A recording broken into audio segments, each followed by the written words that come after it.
Pozdrav svima i dobrodošli u podcast Povratnici. Mjesto gdje pričamo stvarne priče ljudi koji su otišli iz Hrvatske, ali su se odlučili vratiti. Danas nama je gospodin Alan Feher, koji je dugi niz godina živio u inozemstvu, a sada ponovno gradi život u Hrvatskoj.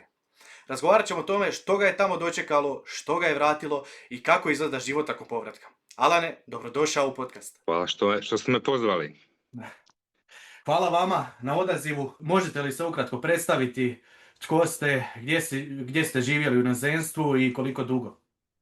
Alan Feher, evo iz Pakraca, iz Slavonije, 11 godina u inozemstvu, u Njemačkoj i nešto malo u Austriji, evo zadnjih 10 dana ponovno u našoj lijepoj državi.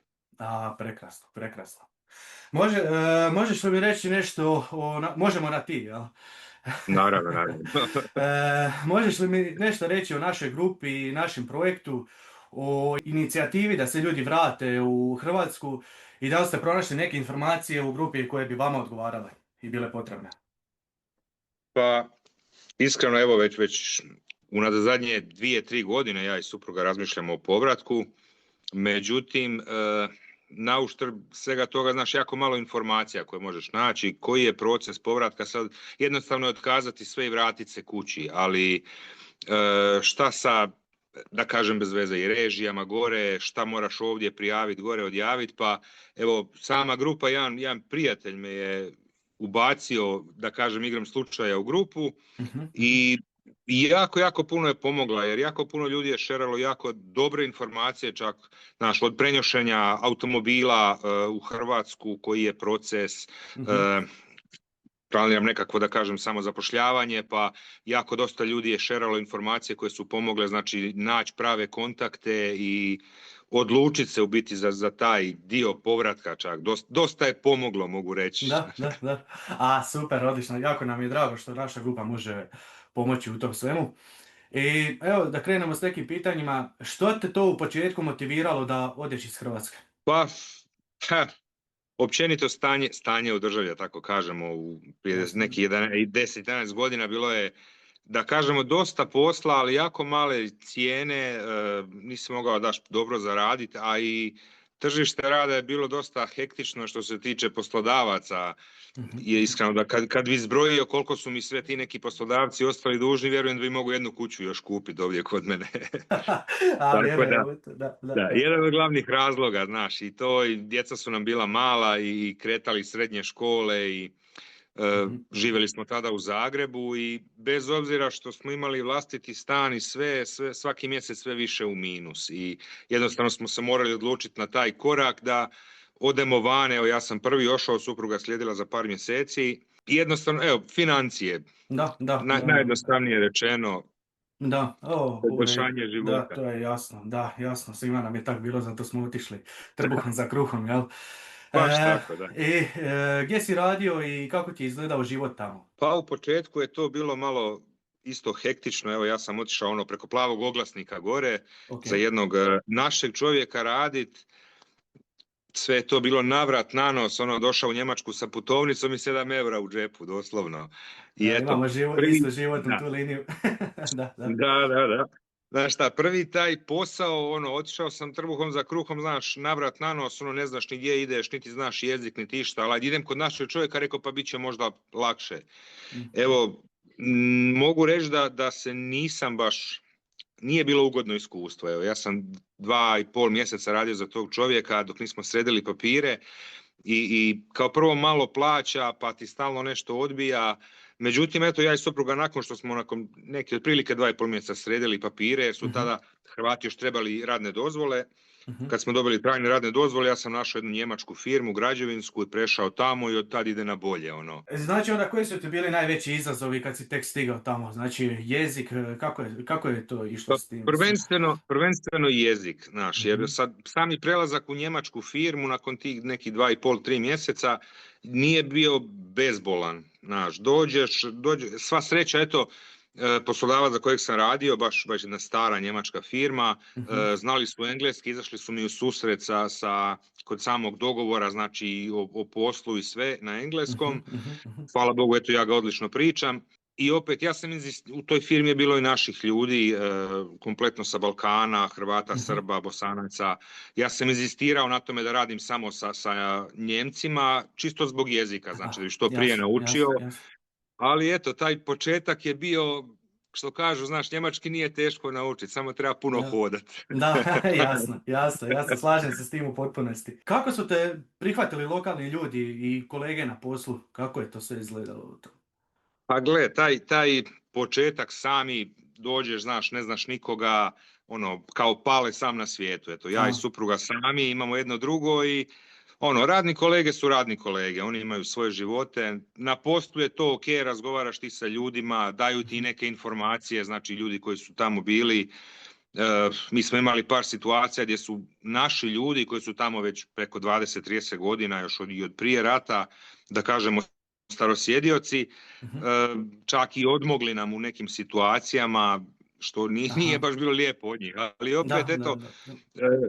da puno je naših ljudi došlo i tako smo se nekako povezali. Mi smo bili gore kod Ulma, područje Ehingena, Mhm. jako puno Hrvata, Srba gore ima, koji su nam stvarno dali dobre informacije i međusobno, eto, neki su znali i njemački, neki engleski, pa se pomažeš međusobno, saznaš nešto, javiš nekome, tako da krenulo Znači, je to, eto. upali ste u dobro društvo onda na kraju da bi Pa se se to sve tako slikalo. kažem, da, evo, Da, da. supruga je krenula u školu, ona se godinu dana školovala, integracioni kurs, samo Aha, njemački svaki dan, da, da bi eto, mogli doći do toga da ne moramo, ja bez veze da kažem, ni Google baš nije u ono doba dobro radio, nije dobro jasno, prevodio, pa jasno, jasno to pogotovo, da, znam, da. svačam, svi smo prošli kroz to, evo, isto ja prvenstveno. Što ti se najviše svidjelo u zemlji u kojoj si živio? Šta te najviše ono privuklo tamo? Mi smo otišli trbuhom za kruhom, ali opet kad gledaš sami zakon, recimo, red, rad, disciplina, znaš. Da, da. Znaš šta možeš, šta ne možeš i opet e, odeš na neku instituciju, nešto tražit, znaš striksno šta ti treba, sve ti Mhm. objasne. Nema ko kod nas fali ti još ovaj papir. Ah, jo. Nisam imao loša iskustva s tim. Da, jasno, znači uređeno po tom pitanju, odlično. Postoji li nešto tamo Da. posebno što te je smetalo ili što te je lomilo možda? Radno vrijeme možda ovisno, evo, ili ne znam, odnos prema radnicima ili Pa tako u gle, tako nekom smislu. ja sam u početku radio na građevini prvih 5 godina i eto, radio sam 6 mjeseci za tog prvog Njemca ko sam Mhm, prešao kad smo sedeli papire i onda sam otišao kod jednog isto Njemca, mala jedna firmica gdje smo radili tako keramiku i općenito građevinske radove, fasaderske, knauf. I jako pristojni ljudi, baš ono što bi se reklo stari Njemci, već su oni u godinama bili i puno su nam pomogli. mhm, mhm. Kad sam prešao u tu firmu, desio se incident sa financantom, sa poreznom upravom koja mi je Aha, pojela cijelu jednu plaću. I sad ja moram platiti stanarinu, moramo platiti režije, treba živjeti od nečega. Ali sad mi možemo dobiti novce nazad jer je njihova dobro. greška, ali tek iduće godine na povratu poreza, znaš. Jao. I ono, imaš 20 eura u džepu, prešao u novu firmu, šta ću sad, plaće tek idući mjesec.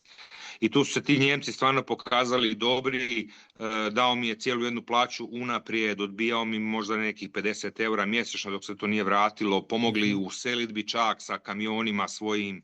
mhm, Stvarno je mhm, bilo mhm, ok od mhm. njih, ne mogu reći naši. I bilo je lijepih iskustava. Što se tiče rada, evo, zadnje vrijeme ja sam radio kao CNC operater, programer u tvornici jednoj, Aha, ok. malo hektično radno vrijeme u 5 smjena, prva, druga noćna, ali jako se dobro zarađivalo i općenito radna atmosfera u Njemačkoj, u takvim velikim kolektivima, tvornicama pogotovo, zna biti jako dobra. Eto, ja sam upao u jednu jako dobru šihtu Mhm. sa 20 i nešto ljudi koji su čak većina naši bili, A, ok. skoro 80%. Da, A, to tako je da, prekrasno. šef nam Opet je Njemac bio, tvoje da, okruženje, da, da, jasno, ali jasno. jako, jako lijepo. Evo, jedan da kažem, što me je lomilo da li se vrati, da li ne, čak bio taj zadnji posao, jer je ekipa s kojom sam radio bila stvarno, stvarno odlična Mhm. i evo i sad se često čujem s njima A, to i je lijepo. tako. Da, znači to su onda bili neko razmišljanje o povratku u Hrvatsku ili? Pa da, znaš šta, u zadnje 3 godine smo dobili 3 unuka, 2 unučice, 1 unuka Prekrasno. i Čestitam ovim putem. hvala, hvala. Da šta, putovanje od ozgo je bilo minimal 12 do 15 sati u jednom smjeru, znaš. I Svakako. svake godine je to sve više i više, sve više prometa na cestama, radova tih, pogotovo u doba godišnjih odmora. Imali smo jedno putovanje čak 23 sata u jednom smjeru. Tako da Jao, ne možeš ti doći na rođendane, na krstitke, na krizme, jer trebaš jedan dan da dođeš vamo, jedan dan da se vratiš, tako je. događanja ovdje, potrga se čovjek, Da, potrga se. vjerujem u to, prolazim Tako kroz da isto to, da. Da. glavni razlog eto i razmišljanja o povratku i samog povratka je prvenstveno bila obitelj i Znači, to je bila glavna odluka koja je presudila, jel? Vraćanje glavna, da, evo. Da. Jesi li možda imao neke strahove prije povratka? I ako si imao, koji su to bili gle, najveći? strahovi uvijek postoje, znaš, ono, Da, mada da. eto, moja braća žive ovdje i oni nisu nikuda išli i Mhm. godinama oni govore vrati se, daj, ajde ovo, ajde ono, nešto ćemo. I uvijek su tu nekakvi strahovi, znaš, odlaziš, 11 godina si gore, znaš, i onda odlaziš sa sigurnog posla, sa sigurnih primanja, sve je već sređeno, znači nemaš nikakvih briga, Da. financijski gledano, znaš, to Da. materijalno, ali sa druge strane, onaj psihički efekt, znaš, djeca su ti tu, unuci ti rastu, ne vidiš ih, ono, moja najmlađa kćer ovdje ide, sad je krenula prve i srednje, zove me preko Krasno. video poziva da joj pomognem oko zadaće, a ono, prekinem poziv, meni se plače, znaš, jer nije Kako ti ne. lako. Na, Kako ne, vjerujem u to. Treba biti s obitelji i tako treba da, eto, podržati ovu inicijativu i treba biti s obitelji, vjerujem u to. prvenstveno. Evo, kako su reagirali tvoji prijatelji i obitelj na tvoju odluku da se vraćaš? Jako, jako pozitivno. Obitelj pogotovo, majka Vjerujem. moja je presretna, da sad eto isto svako malo evo dolaze kući kod mene, ono, Ja. sam da kavu popijemo na brzinu, malo Da, da se kako vidimo, ne. da malo popričamo, znaš. Da. Tako ono, sjedneš u auto, odeš u grad, znaš ono, ma samo da kupim nešto, kavu, cigarete, kruh možda, Da. daj na brzinu skrenem kod brata, kod mame, Jao, šta ima, kako prekrasan to, znaš, osjećaj, vjerujem.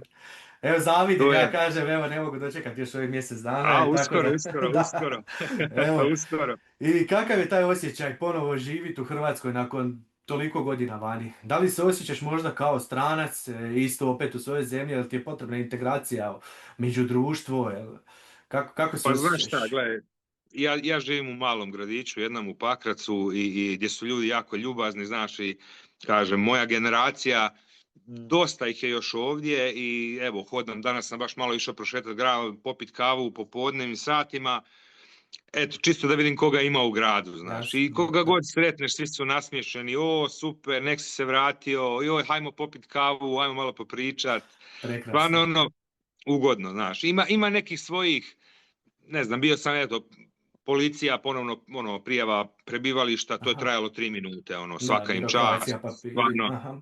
da, policiji stvarno svaka čast, ono, uređeno, sve na brzinu riješeno, i onda Zavod za zapošljavanje, znaš šta, ovih 11 godina navikao sam možda gore, jer sam imao dosta kontakta sa njihovom agencijom za zapošljavanje, gore sa Aha. Arbajcantom, radi školovanja, prekvalifikacija i kod njih je to sve glatko išlo, bez puno birokracije. Sad ovdje je obična prijava na zavod, traži me nekakve pire, gospođa, ja ne znam gdje da ih nađem. Jasno. Prestanak ugovora o radu sa zadnjeg posla. Ja to nemam jer moj zadnji ugovor o radu je kompletan bio online. Ja to doslovno imam na WhatsAppu, na Aha, mobitelu. da. Da, jer sam potpisao papir kojim ja dopuštam toj firmi za koju sam radio da svu korespondenciju meni šalje WhatsAppom i to vrijedi pred zakonom.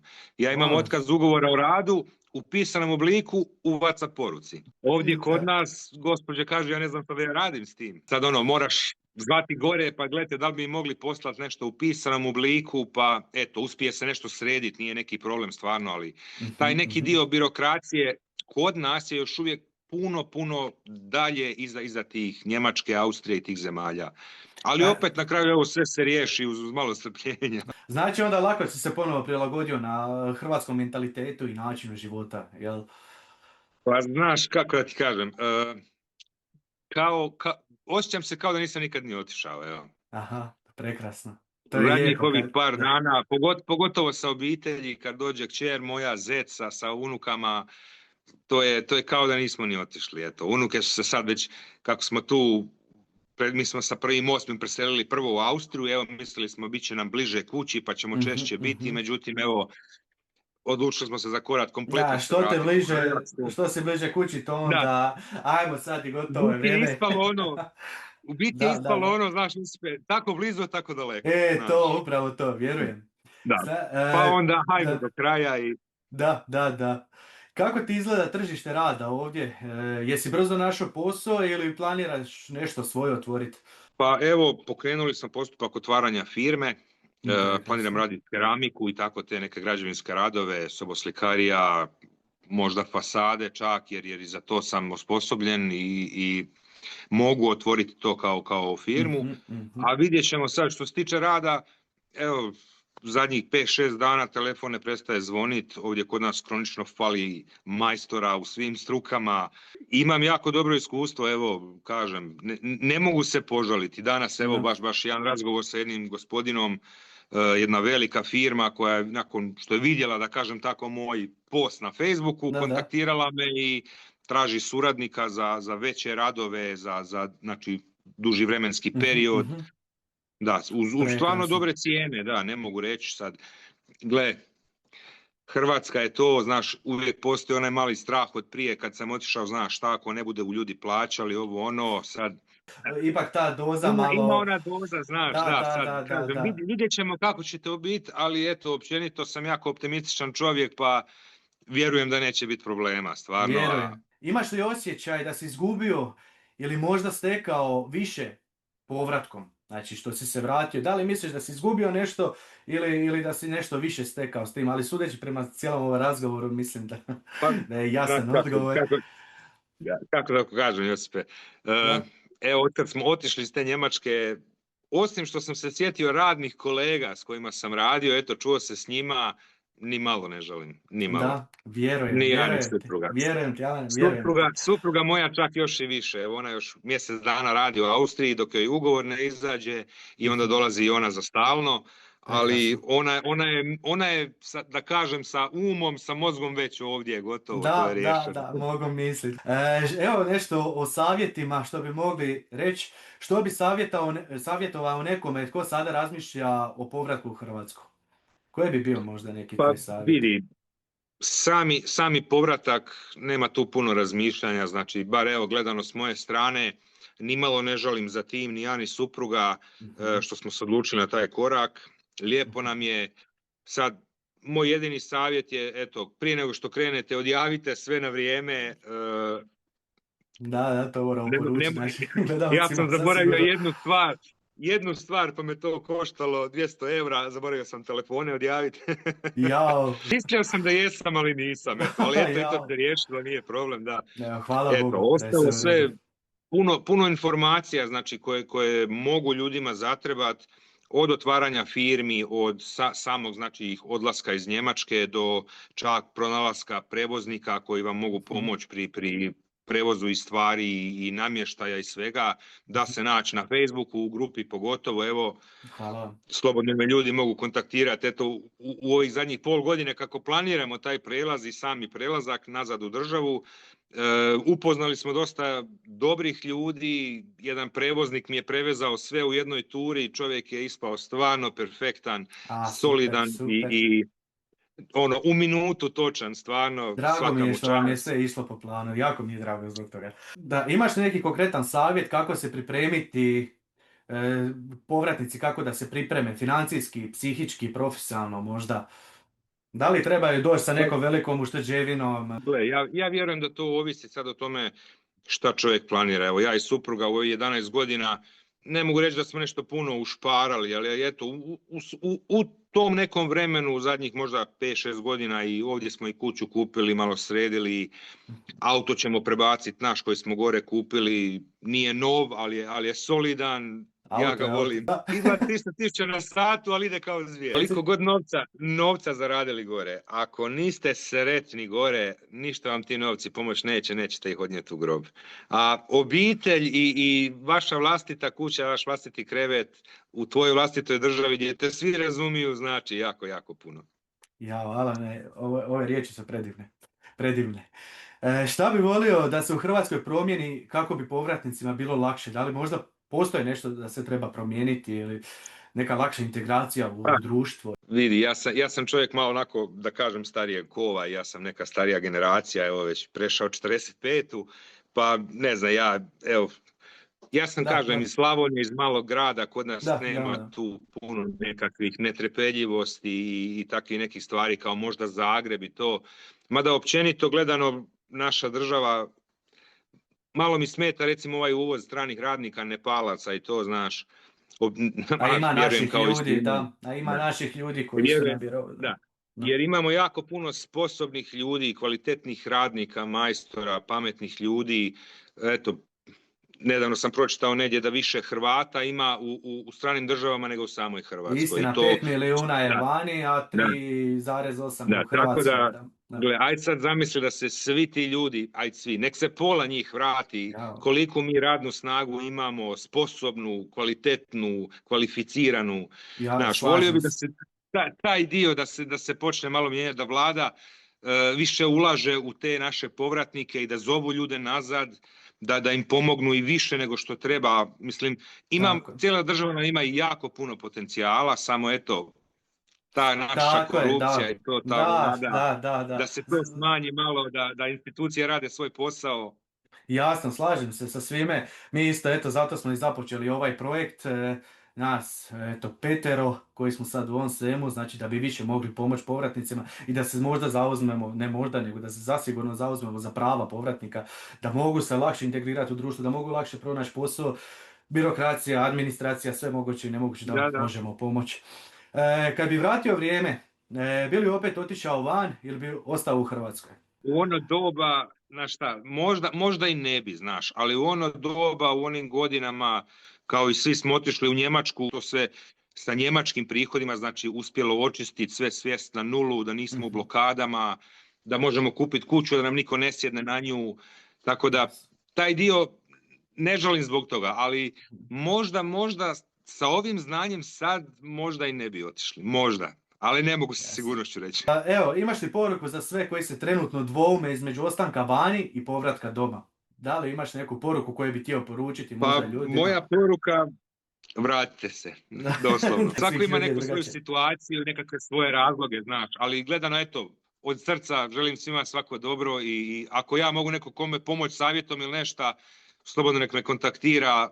Saznao sam jako puno informacija u svom ovom procesu povratka, zahvaljujući vašoj stranici i tom projektu i općenito, eto, i od odvjetnika i od računovođa s kojima kontaktiraš, čak i moje braće i tako to. Kažem, vratite se doma, eto, doma je najljepše.